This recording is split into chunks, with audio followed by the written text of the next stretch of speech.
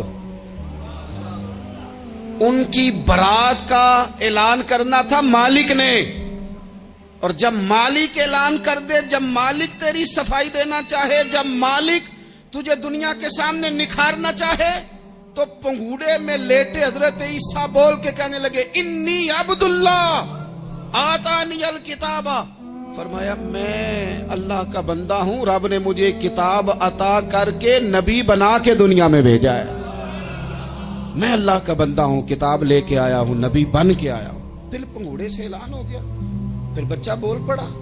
اور یہ ایک دفعہ نہیں بات ہوئی، یہ بنی اسرائیل میں ایک جریج نام کے شخص بھی تھے جو نماز پڑھ رہے تھے. بعض نے لکھا ہے نفل نماز تھی، اماں نے پکارا تو آئے نہیں، تو ماں کے منہ سے نکل گیا تو اتنی دیر تک مرے گا نہیں جب تک کسی بے حیا عورت کا منہ نہ دیکھ لے. تو وہ عبادت گزار تھے، لیکن لوگوں نے ان کی عبادت، ریاضت، پرہیزگاری کو نہیں دیکھا. بس ایک عورت کو بھیج کے الزام لگوا دیا. وہ عورت آیا جایا کرتی تھی، اب آ جاتی ہیں عورتیں، مسئلہ پوچھنے کی نیت سے بھی آ جاتی ہیں. ماحول میں کچھ جگہ ایسی بھی ہیں جہاں عورتیں دم کرانے کے بہانے آ جاتی ہیں. وہ خاتون آتی جاتی تھی اس خانقاہ پہ، آستانے پہ، یہ بخاری میں موجود ہے. پھر اس نے کہا میری گود میں جو بچہ ہے یہ انہی کا ہے. مجھے بتائیں کیسے بندہ وضاحت دے.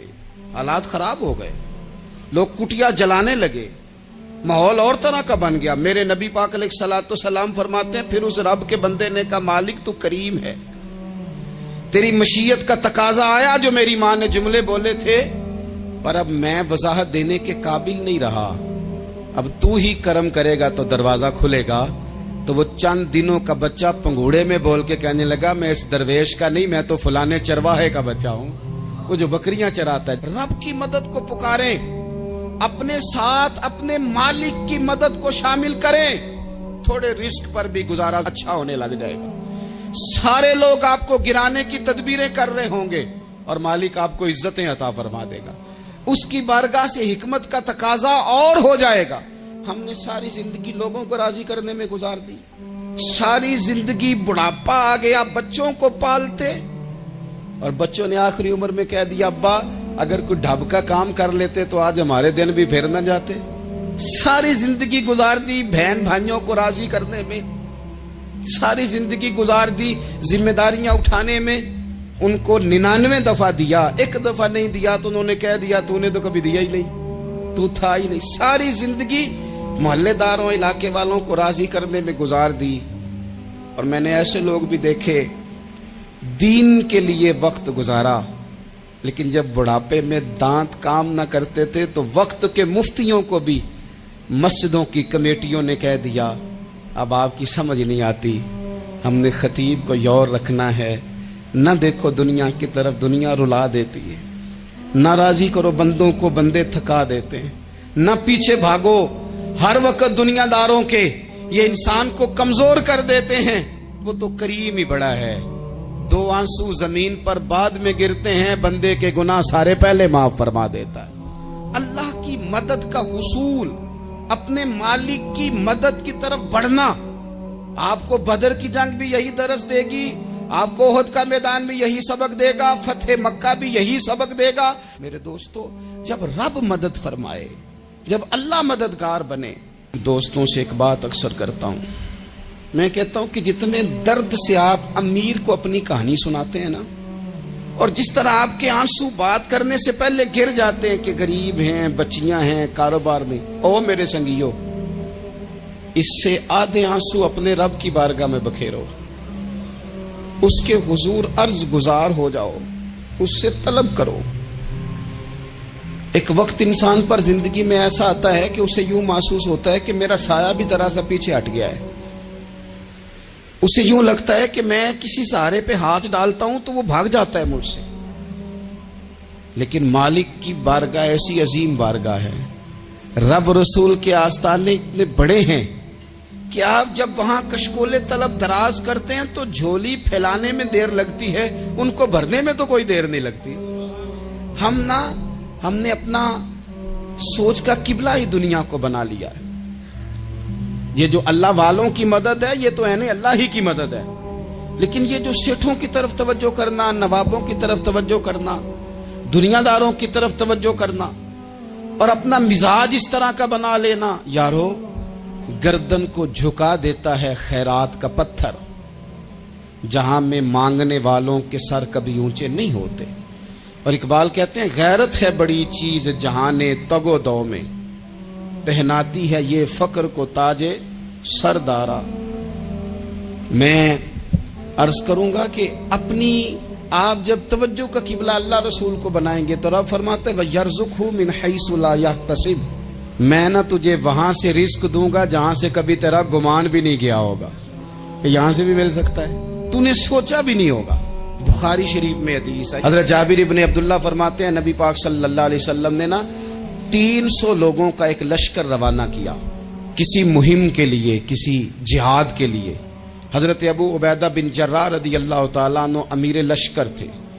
فرماتے ہیں غربت اتنی زیادہ تھی، بھوک اتنی زیادہ تھی کہ ایک ایک کھجور دن میں ایک وقت کھانے کو ملتی تھی، اور کچھ دن ایسے آئے کہ اب کھجور بھی نہیں مل رہی۔ فرماتے ہیں اتنی زیادہ بھوک لگی مجاہدین کو 300 بندہ پتے کھا کے گزارا ہونے لگے، یہ بخاری میں موجود ہے۔ آپ فرماتے ہیں کہ دریا کے کنارے ہمارا پڑاؤ تھا، ٹھہراؤ تھا، جب بھوک سے نڈھال ہو گئے نا، وَيَرْزُقْهُ مِنْ حَيْثُ لَا يَحْتَسِبُ، اللہ وہاں سے روزی دیتا ہے، گمان بھی نہیں ہوتا۔ فرماتے ہیں ایک مچھلی اللہ تعالیٰ نے دریا کے کنارے بھیجی، فرماتے ہیں وہ تھی تو مچھلی پر پہاڑ جتنی تھی۔ بخاری میں لفظ ہیں، حضرت جابر ابن عبداللہ رضی اللہ تعالیٰ عنہ فرماتے ہیں 300 آدمی 18 دن تک اس مچھلی کو کھاتے رہے، مچھلی ختم ہی نہیں ہوئی۔ مچھلیاں نہیں، مچھلی کہتے ہیں 18 دن 300 بندہ کھاتا رہا، مچھلی ختم ہی نہیں ہوئی۔ اور فرماتے ہیں کہ اس کی ہڈی نکال کے، کانٹا کہیں گے آپ اپنی زبان میں، کہتے ہیں وہ نکال کے نا تو اس کو کھڑا کیا نا جب، تو اونٹ کجاوے سمیت اس کے بیچ سے گزر جاتا تھا، 2 اس کے کانٹے جوڑے۔ فرماتے ہیں وہ اس کا گوشت ہم کھاتے تھے اور اس کی چربی بطور تیل کے ہم جسموں پہ ملتے تھے، بیماروں کو اس سے سکون آتا تھا، تندرستی شفا ہوتی تھی۔ فرماتے ہیں ہم کھایا بھی ہم نے اور کچھ لے کے ہم مدینے بھی گئے، اور قربان جائیں نبی پاک نے بھی اس میں سے کھایا۔